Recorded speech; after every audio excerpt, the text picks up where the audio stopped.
এই মুহূর্তে আমরা দেখতে পাচ্ছি বাংলাদেশে এশিয়া কাপের জন্য দল ঘোষণা করা হয়েছে।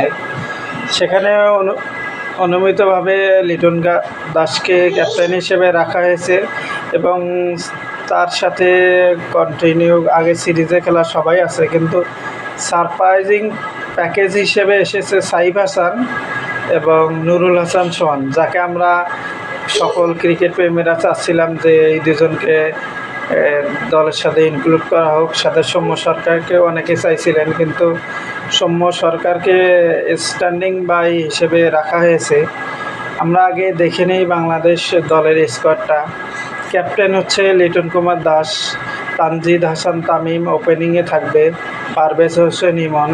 মিডল অর্ডারে রাখা হয়েছে সাইফ হাসান, তৌহিদ হৃদয়, জাকের আলী অনিক, সাথে উইকেট কিপিং করতে পারেন শামীম হোসেন পাটোয়ারি, নুরুল হাসান সোহান, ইনিও উইকেট কিপিং করতে পারেন, শেখ মেহেদি হাসান, রিশাদ হোসেন, লেগ স্পিনার বাংলাদেশের একমাত্র, নাসুম আহমেদ, মুস্তাফিজুর রহমান, তানজিদ হাসান সাকিব এবং আমাদের পেসার তারকা তাসকিন আহমেদ, শরীফুল ইসলাম এবং allrounder pace bowling allrounder Saifuddin.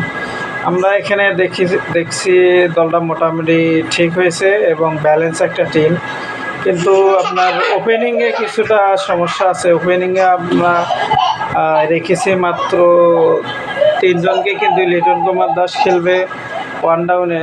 যাই হোক, ওপেনিংয়ের ব্যাকআপ হিসেবে আমার মনে হচ্ছে কাউকে রাখা হয় নাই। এটা কতটা লিটন কুমার দাসও যেহেতু ওপেন করতে পারে, সাইফ হাসানও ওপেন করতে পারে, এটা সমস্যা নাই। তো যতটুকু দেখা যায় আমাদের দলটা আশানুরূপ হয়েছে। আমরা দেখি তারা এশিয়া কাপে কী করতে পারে। অবশ্যই বাংলাদেশ এবার একটা চ্যাম্পিয়ন ফাইট দেবে। আপনারা সবাই বাংলাদেশের জন্য দোয়া করবেন। আল্লাহ হাফেজ, সবাইকে ধন্যবাদ।